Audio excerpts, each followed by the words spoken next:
Russia claims NATO plots to oust Ukraine's Zelensky via corruption allegations and elections.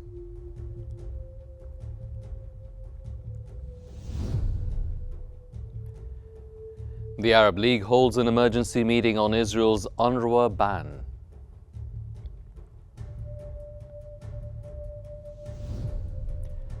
And Egypt calls for providing humanitarian aid to Gaza.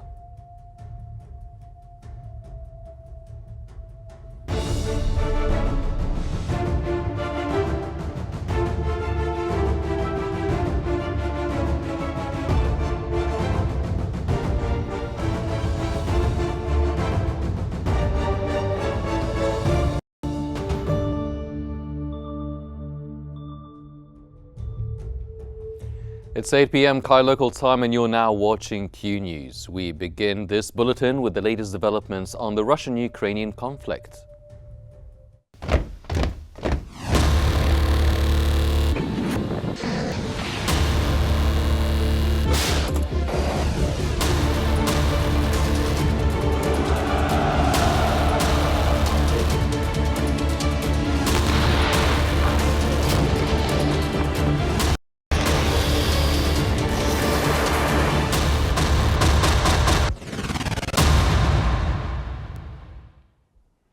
Russia's Foreign Intelligence Service has claimed that NATO is planning a large-scale campaign to discredit Ukrainian President Volodymyr Zelensky with the ultimate goal of removing him. According to their statement, NATO aims to oust Zelensky through semi-democratic elections, potentially held by this fall. The intelligence agency alleged that NATO will publicly accuse Zelensky and his team of embezzling over $1.5 billion from funds intended for purchasing ammunition. Однак дискусії потрібно завершувати рішеннями про реальне посилення нашої оборони проти терористів. Необхідна кількість танків у союзників. Kremlin spokesperson Dmitry Peskov has stated that Moscow assumes Ukrainian President Volodymyr Zelensky has effectively barred himself from negotiations with Russia. The Kremlin added that it remains unclear who will participate in potential talks on the Ukraine conflict. Peskov noted that no serious discussions have been held regarding the composition of negotiators, emphasizing that as long as Zelensky's decree remains in effect, debating potential participants would be premature.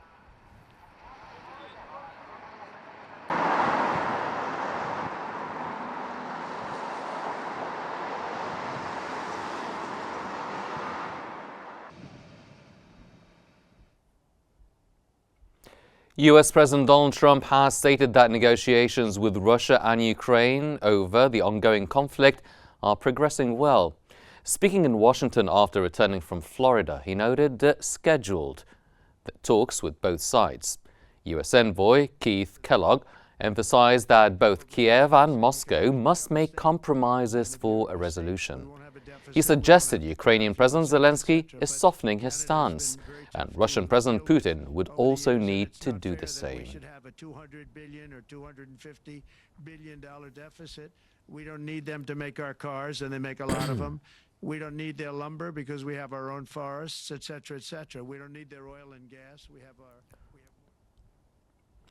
An explosive device has detonated in the lobby of a 29-story residential building in Moscow's northwest, killing 1 and injuring 4. Russian media reported that a pro-Russian military commander from Donetsk was severely wounded. Authorities have not disclosed victim identities, but suspect an assassination attempt. Russia's investigative committee has launched a criminal case with prosecutors closely monitoring the situation.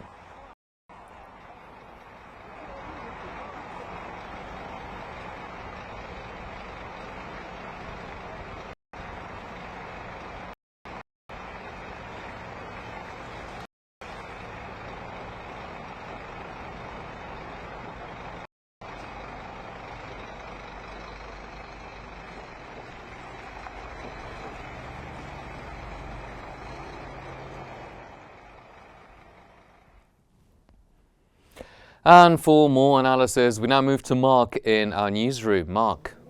Thank you very much, Hanny. Yes, for on the Russia-Ukrainian conflict. Right now on Qnews, we are joined from Moscow by the visiting lecturer of economics, Rami El-Kayoubi. Thank you for joining us here on the program. So how credible is this claim of a potential NATO-led campaign to remove Zelensky since it's coming out of Russia?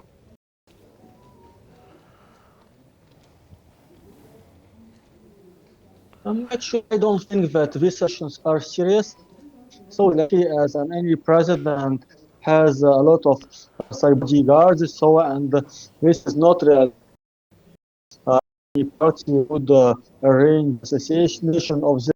There are some reports claim that again there was assassination of Zelensky who cut the head already caught in the council over the year about the nation check which is to take eastern part of Ukraine the total control, which Russia considers historical territory. Now, sorry, I was having problems hearing you there for just a second. Now, there are good accusations of corruption damage Zelensky's standing with the implement of funds of $1.5 billion that were meant for missions that have been, used for other means and basically stolen money. Is that a claim, and why would NATO be trying to damage Zelensky? These accusations have some basis because even inside Ukraine there were few scandals related to corruption and the supplies of some food and ammunition to the Ministry of Defense against too high prices, which makes it clear that there was some corruption element. Also, ordinary Ukrainians, they like some money for the Ukrainian army, but how would they feel when they know that this money are stolen? So, of course, corruption is a major problem for Ukraine inside and outside. Where are we when it comes to for a peace settlement? Are we in now? Are we soon? At surrounding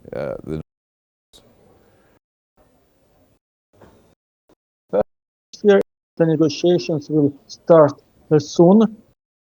These were not a direct negotiation, but however, there are no guarantees that there will be positive results because Russia now is making and in Donbass, so Russia wants to be in a strong position before the negotiations. On the other hand, Ukrainian president understands that the population of Ukraine is no longer accepting a long-time war with Russia. So there's one hand there is a plan for negotiations. On the other hand, Russia understands that the frozen conflict is not a suitable scenario because there is no confidence between the parties, and the frozen conflict will mean that someday Ukraine will try to get back Donbass by force, or Russia will revenge and keep under control by force. So it's a positive signal that there might be some negotiations soon, but we should be optimistic. Well, we're just seeing some pictures on our screens now of President Biden, and then this is now. What difference does having Donald Trump now in the White House mean for the conflict?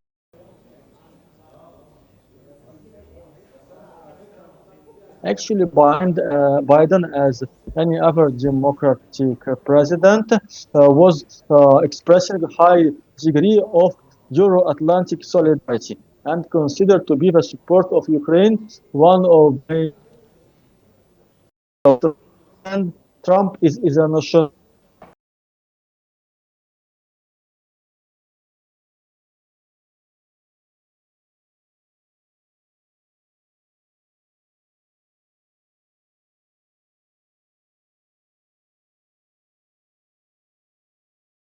even the force of the United States in the domination of dollar, in the creation of jobs, not in supporting some other countries beyond the ocean. Of course, this changes a lot, and there is much more optimism to end the conflict between Russia and Ukraine with Trump. But however, there are no guarantees for that either, because there is an American deep state which is very anti-Russian. And there are no guarantees that Trump will be able to impose his view. And as you know, his term between 2019 and 2020, thank you very much. I'm sorry to cut you off, Mr. Unfortunately, we're just out of time from Moscow. That was Rami El-Kayoubi, a visiting lecturer at the Higher School of Economics. Thank you very much for being here on Q News, and it's back to you, Hani.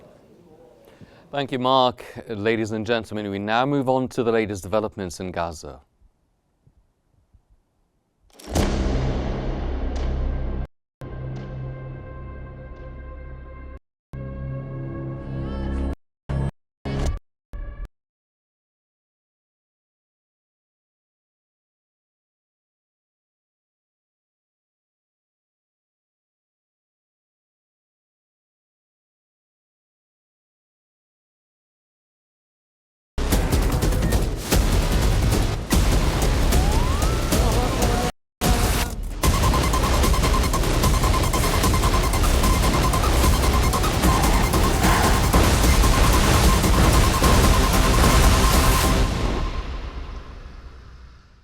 The Palestinian presidency has condemned Israel's military escalation in the West Bank, warning of ethnic cleansing and forced displacement. Spokesman Nabila Bourdina reported 29 mass arrests and severe infrastructure damage in Jenin and Tulkarm. He urged U.S. intervention to prevent further escalation and rejected displacement plans, warning that continued aggression would destabilize the entire region.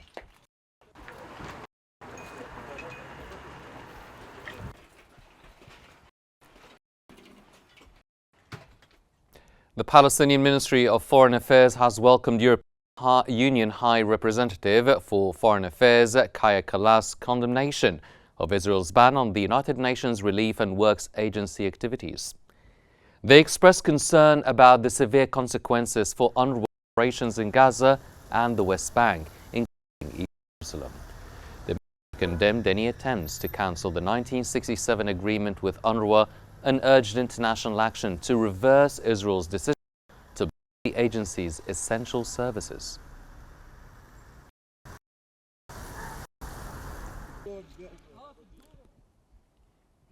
The Palestinian Health Ministry has reported 70 deaths in the occupied West Bank since the beginning of the year, mostly in Jenin. The victims include 10 children, 1 woman and 2 elderly individuals.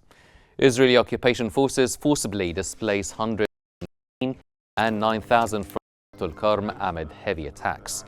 The assaults, marked by infrastructure destruction and home demolitions, are seen as part of systematic to depopulate refugee camps through forced displacement and military aggression.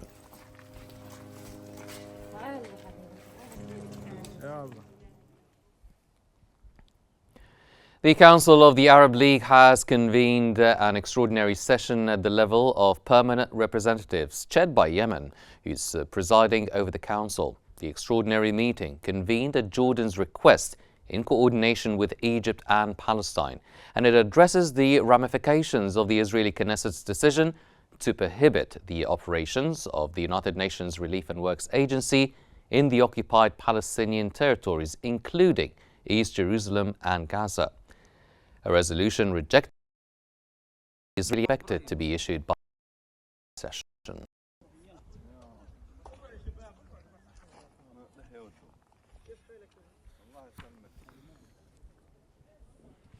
Arab League Secretary General Ahmed Abul-Gheit has met with UN envoy Sigrid Kaag to discuss Gaza's catastrophic situation. Both rejected forced displacement, emphasizing that reconstruction can proceed without it. Abul-Gheit warned that Israel aims to make Gaza unlivable stressing urgent humanitarian aid and accelerated rebuilding. He affirmed the two-state solution as the only path to lasting peace, warning that without it, the region faces continuous cycles of violence.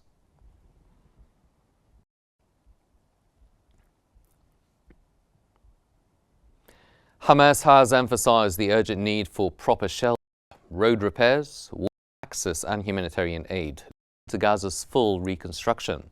This comes as Hamas of delaying key provisions of the humanitarian protocol, particularly by obstructing the entry of tents, caravans and fuel, as well as hindering the rebuilding of hospitals.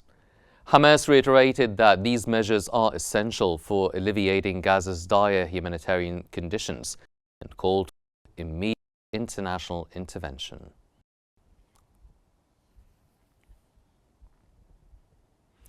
Israeli media has reported that Netanyahu's government seeks to avoid declaring an end to the war while maintaining a long-term ceasefire in the second phase of the deal.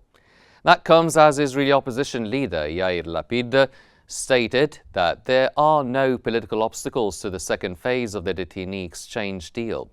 Lapid mentioned that the exchange deal enjoys significant support from both the Israeli public and Knesset members.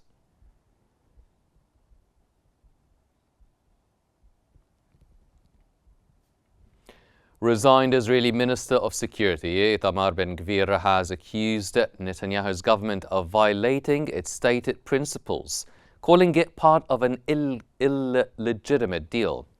Ben-Gvir criticized Netanyahu for reversing his stance on the Rafah crossing, arguing that the Prime Minister once opposed Palestinian Authority involvement, citing security risks.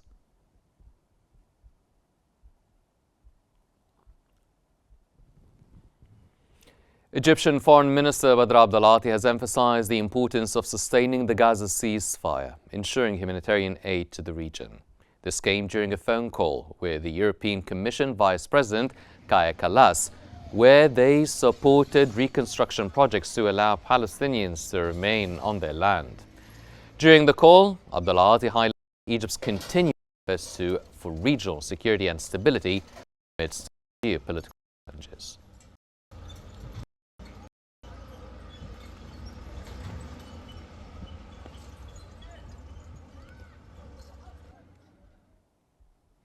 Egyptian Foreign Minister Badr Abdulati has held a phone call with the U.S. Special Envoy to the Middle East, Steve Witkoff, continuing Egypt-U.S. coordination. Abdulati emphasized the need to sustain Gaza's ensure rapid humanitarian aid and secure a final Israeli-Palestinian settlement under international law. He urged active U.S. involvement in fostering lasting regional peace and stability through full cooperation with the Trump administration.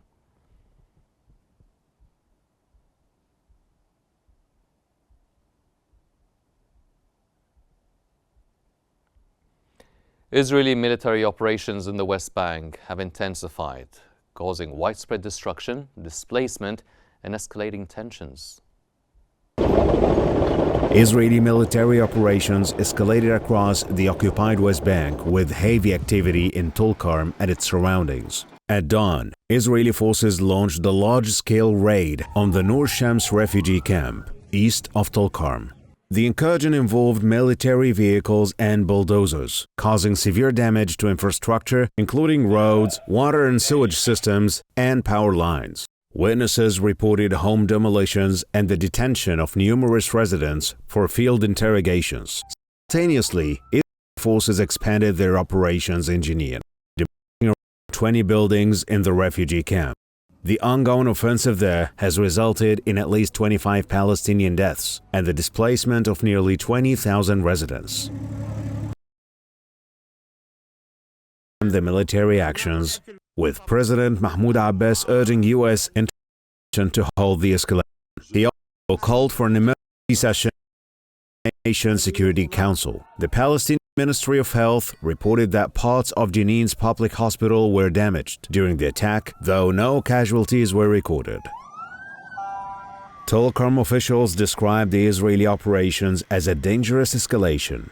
Governor Abdullah Kamil accused the Israeli military destruction and chaos. The extensive damage to infrastructure has severely disrupted daily life, making access to essential services increasingly difficult. Tensions in the West Bank continue to rise, with international observers warning of severe humanitarian consequences. Calls for restraint and the protection of civilians have intensified as the situation deteriorates. And from Gaza, we now move on to the latest developments in Syria.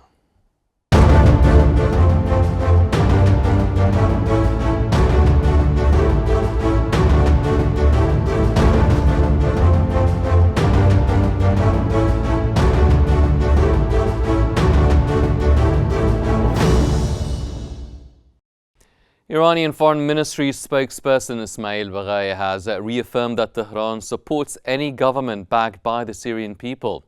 Speaking at a press conference, Baghai stated that Iran is closely monitoring developments and hopes the transition will lead to an inclusive government representing all Syrians. He also emphasized that Iran leverages its diplomatic ties to express its views through allied nations.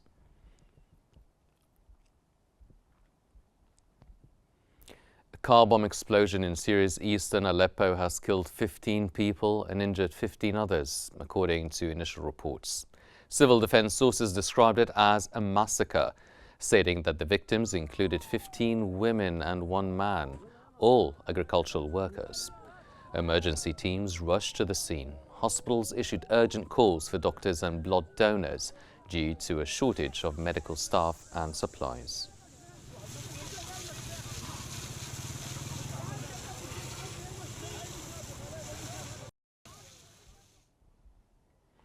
Turkey has announced that Syrian Transitional President Ahmed al-Shara will visit the country on February 4th.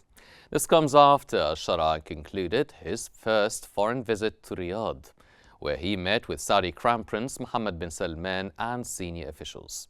Their discussions focused on Syrian security, stability, Arab relations, and the lifting of sanctions. His first international trip since assuming leadership of Syria's transitional government.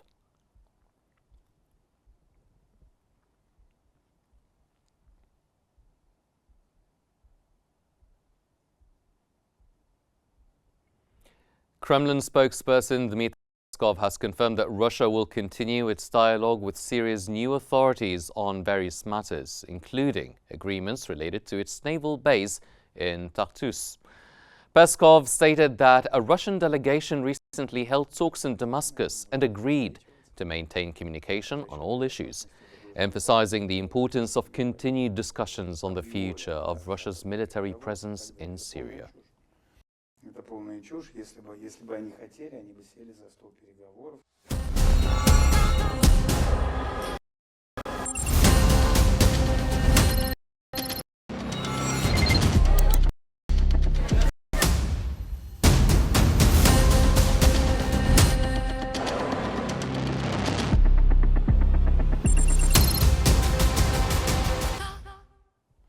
In the economic news and the global markets, world shares showed mixed performance during Friday's trading. The future for the S&P 500 fell 1.58%, and that for the Dow Jones Industrial Average declining 1.23%.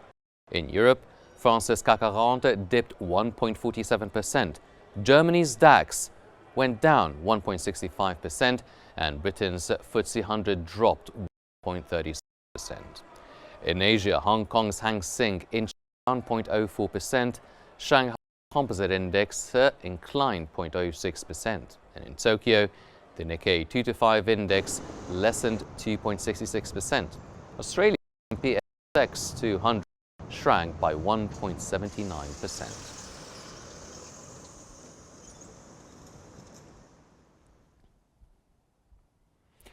Gold prices raised early losses on Monday to remain close to record highs on safe haven demand driven by growth and inflation concerns sparked by US President Donald Trump in Mexico, Canada.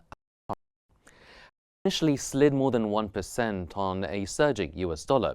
Spot gold recovered to be down 0.1% at $2,799.09 an ounce, while US gold futures lost 0.1% to $2,832, still trading at a premium to spot rates.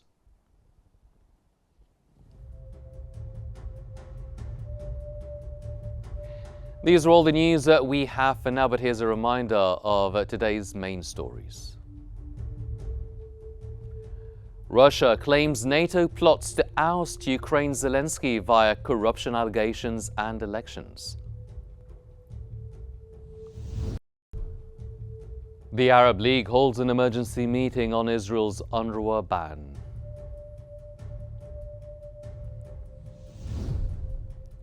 And Egypt calls for providing humanitarian aid to Gaza.